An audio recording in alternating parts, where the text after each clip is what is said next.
So, I'm Betsy Cowarden. Many of you look familiar to me from other times that I've been here and worked with you.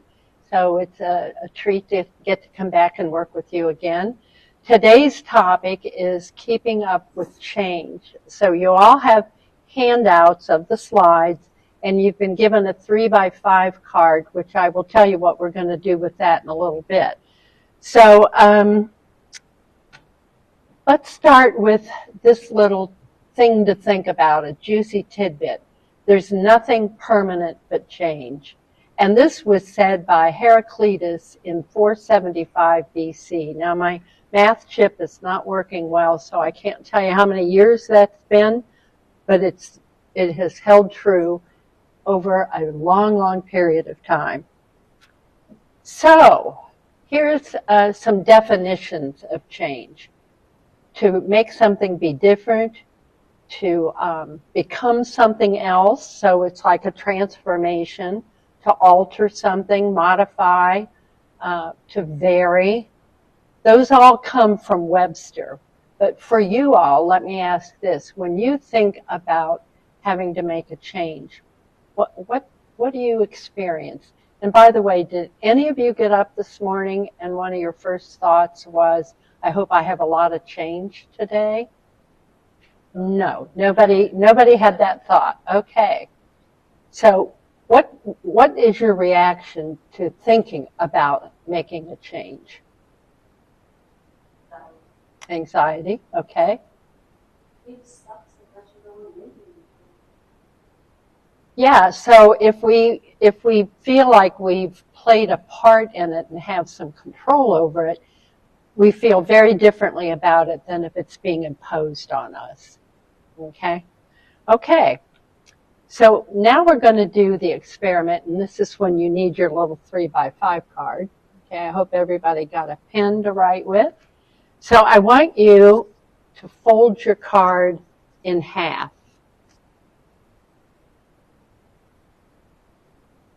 Okay, and then for 1 minute, I want you to write just your first name on half of that card as many times as you can for 1 minute. And I'll tell you when the minute is up. Okay, go.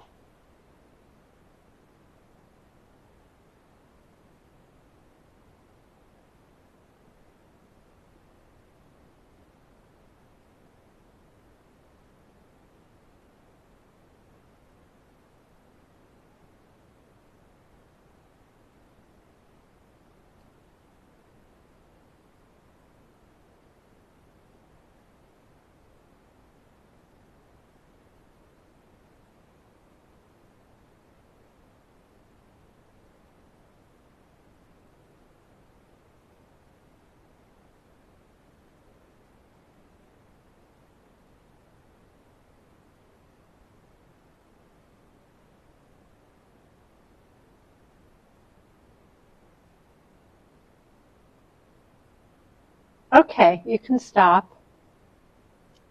Now, for a minute again, I'm going to have you write your first name as many times as you can on the other half of that card, but you're going to use your non-dominant hand. Okay? Go.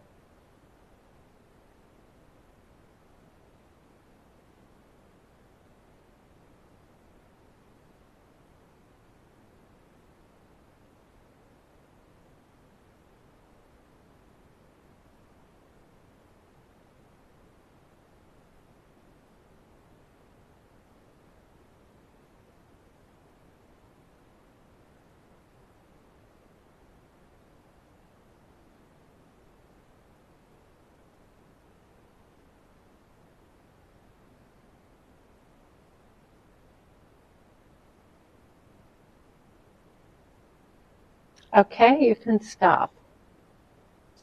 So, how was that change? Uncomfortable?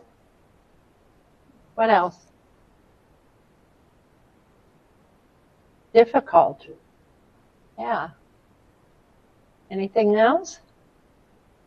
Did you like it? No. Okay? All very valid perspectives.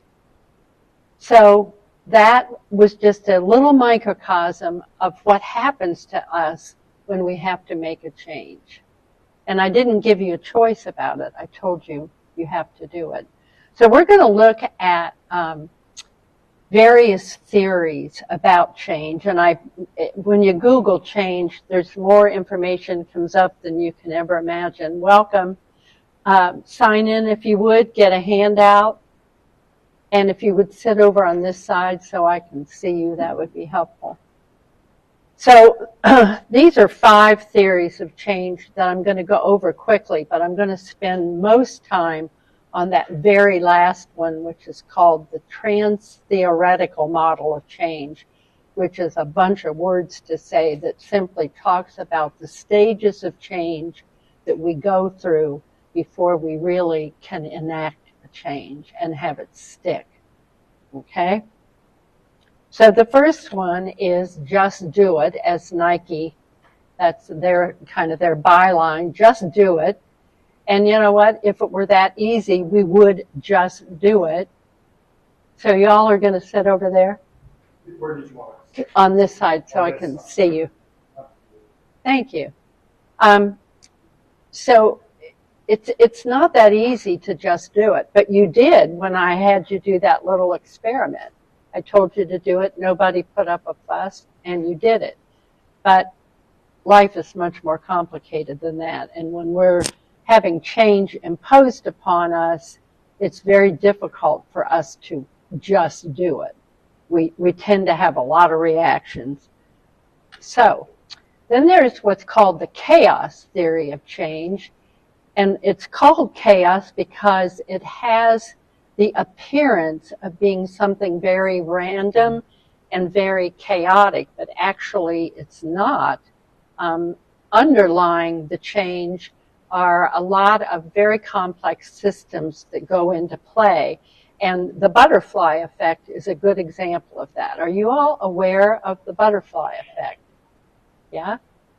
So you know that if a butterfly flutters its wings in Alaska, that can change the weather pattern around the world. That's how powerful that is, but there's a lot of things that we don't see that are going on to bring that about. Okay, so in a nutshell, that's chaos theory.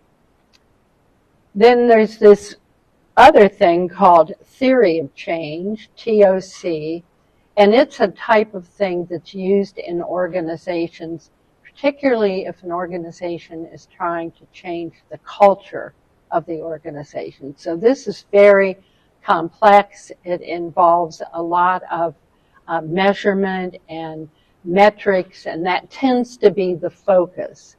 So again, that's not an everyday thing that we're faced with, unless your organization is putting you through something like that, okay? Then we have the crisis theory of change, and this might be the one on a personal level that you would be most familiar with. Jack Welch had said, change before you have to. However, that's not how human beings work. And in fact, in about 97% of behavior change, that comes about because some crisis has occurred in our lives and it's forcing us to change. The problem with that crisis response is it only lasts for about 90 days and it doesn't get sustained beyond that. So we tend to revert then to what was the habit that we had prior to the crisis. So only in about 3% of the cases then are we planning on and purposefully making a change in our lives because we have a sense that we need to do that. It would be good for us. So that doesn't happen very often. Now, this is that trans-theoretical model, the stages of change. This was developed by 2 psychologists back in the 1980s. Doctors Prochaska and DiClemente came up with this, and they were working with people who were trying to quit smoking. And what they saw was that there were stages that people went through before they actually were successfully stopping to smoke. So the first stage of change in this model is ignorance is bliss. So in other words, we aren't even thinking about making a change. Using the smoking analysis, I might know that it's not particularly good for me, but I'm not thinking about giving it up because I really like what it offers me. The benefit is that maybe that's the only way I relax, is to stop what I'm doing and have a cigarette, and that allows me to have a little bit change of scenery. But then maybe your family is nudging you and constantly giving you a hard time about smoking. So you begin to contemplate, okay, they're giving me all the facts, but you're still not sure that you're ready to give it up. You're thinking about it, you're contemplating it, but you haven't made up your mind. But your family doesn't let up on you. And I'm telling you this example from my own experience of having been a smoker, and I gave it up about 40 years ago. So that preparation, getting ready, kind of testing it out to see if I can do it. The way I prepared for that and got ready was I decided to do a deep cleaning of my house, which took all day. And by the end of the day, I thought, I'm not going through this again. I'm giving up smoking because I don't want the smell of it. I don't want the secondhand, and actually now they're talking about third-hand effects of it. So I decide to stop smoking. So that's the action then. I have decided I'm going to give this a try. And you know, in smoking cessation classes, they say, tell everybody that you're giving up smoking. I decided I didn't like that idea. I wasn't going to tell anybody. I was going to try it out. And I said to myself, and if I decide that this isn't working and I want to go back to smoking, then I don't have everybody on my back about that. So that goes on, that level or that stage of change goes on for about 3 to 6 months. And if you make it to the 6-month mark, you're doing really well. So then that moves me into what's called maintenance. So in maintenance, I'm feeling better. I don't have that smoker's cough. I just feel a little bit healthier, and I want to maintain this. So that can last anywhere from 6 months up to 5 years. Now, back in the 1980s, when those two psychologists came up with this stages of change model, they stopped there. But what they learned back in the early 90s was that people can relapse. Even if they've been doing this new behavior for 5 years, if under enough stress, they are likely to revert to the behavior that had been there for years prior to making this change. So let me stop and ask you, do you have questions about the stages of change as a model of how we go about making change?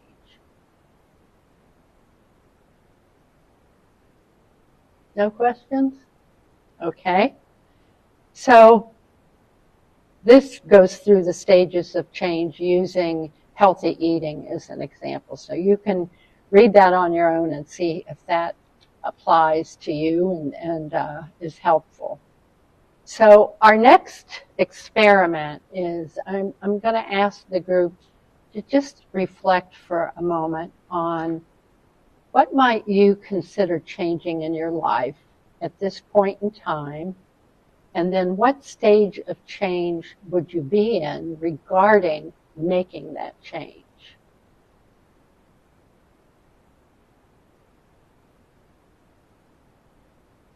So who will share?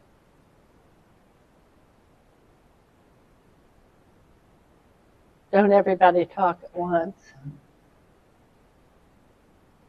So are any of you contemplating making a change? Yeah. Okay. Changing my eating habits. Okay. So what stage of change do you think you're in? That you didn't have denial Well, actually, that's somewhere between pre-contemplation and contemplation. That's pretty much. Okay, okay. I know I need to do it. Why do you know you need to do it? Oh, because I'm back to my clothes. So your clothes are giving you the Yeah, feedback. tells me every morning. Okay. I learned something recently about weight loss that I'll share with you. As we age, particularly once we get to the age of 65 and older, we tend to have a new normal for our weight. And we tend to stay at that new normal forever. We maintain it, okay?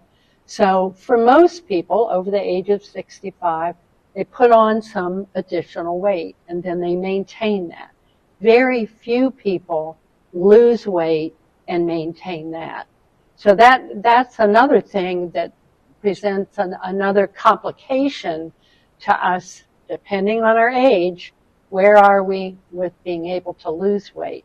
And the other thing I'll share with you is that men lose weight much more easily than women. Men can lose 10 pounds in a week, and it's not a big deal. For a woman to lose 10 pounds, we could be talking about several months. So, guys, you're lucky.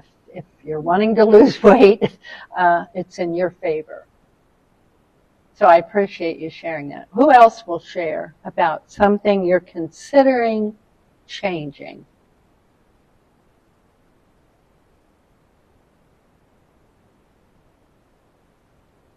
What?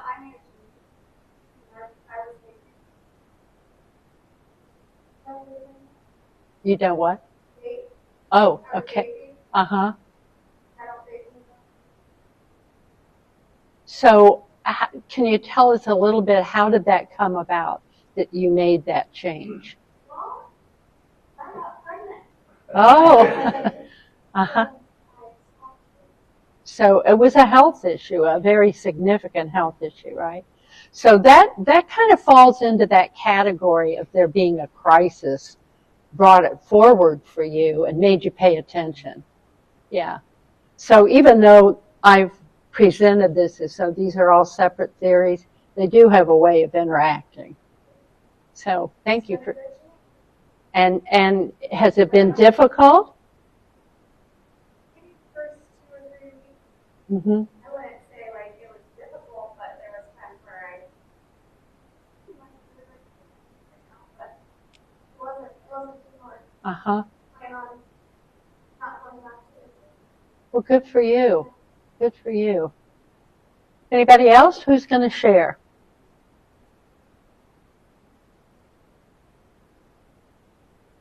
So there's no other changes that you're anticipating in your lives? I'll share. Okay, thank you. I'm kind of in a couple different parts, I'd say, because I've fluctuated my weight a lot. And I've lost a bunch of weight a couple years ago and gained it all back, so I'd say I'm in the relapse part, but probably also right in between probably preparation. Okay.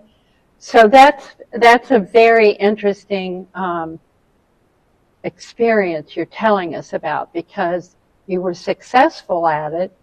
What helped you be successful at it? Just being really mindful of my diet. Okay. So healthy eating and exercise. Not having kids. Not having Oh, were you doing that in empathy for her? Yeah, it's kind of the opposite. Usual sympathy weight gain. I lost like the first time. Had another baby recently, and Okay. Uh-huh. But you did feel better when you had lost the weight. So that's sort of the carrot hanging out there. that makes you contemplate, I got to get back to doing what I was successful at because I felt better. And given, I don't know what your role is within the department, but certainly it could affect your ability to perform in your role, right? Okay, thank you for sharing. Well, I'm going to move us along here. And this is some information about being able to sustain the change that you have tried to make in your life. What do you need to have in place in order to sustain the change? Well, first of all, you have to understand what are the dynamics that are going on. And you've all talked about the dynamics that were at play.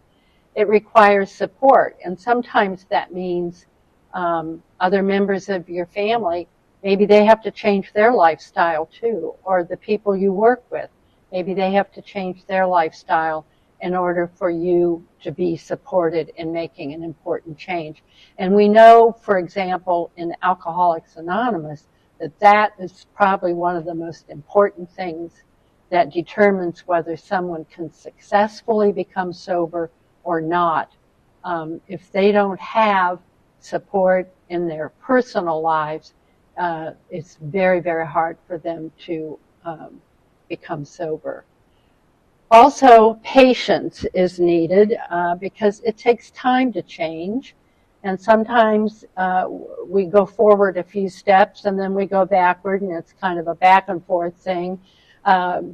Success does not always occur in a straight line. It's more of that 2 steps forward, 5 steps backward. So we tend to be a very impatient society. We're used to everything happening right now, and so we get impatient when it's taking time for the change to go into effect. So the other thing to keep in mind is resilience, which is simply the ability to bounce back when something stressful has happened in our lives.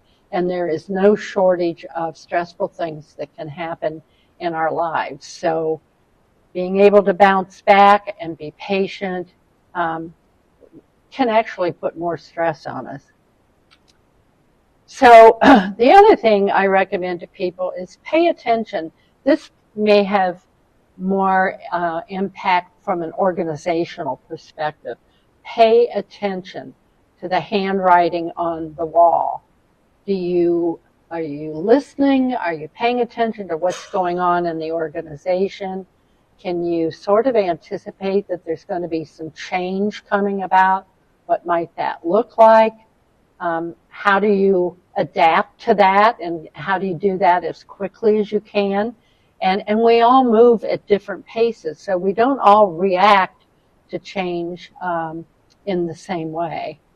So be ready to change again and again and again. As we started out by saying, the very first slide from Heraclitus is the one thing that is constant is change. So that's what we have to look forward to.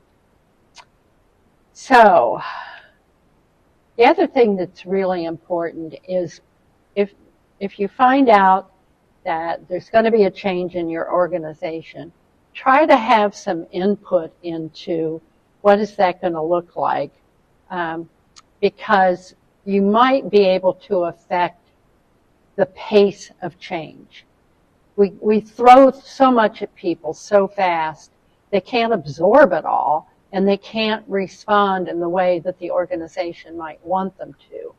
So I think as people in leadership positions, we need to be aware that we're requiring a lot from people, and we need to be aware that that's not necessarily being received in a welcoming fashion. Okay, so absorbing how fast you can make a change is really important. So resilience, I mentioned some things about that. A very resilient person is willing to take risks and endure discomfort. And again, kind of like patience, We are not a society that endures discomfort. We want to be comfortable, and we don't want to have to make much effort to become comfortable. So that makes it even trickier. Okay? So we're almost out of time. Here's some more food for thought. Change your thinking, change your life. And then I gave you many resources if you're interested in learning more about change. These are some things that are very helpful.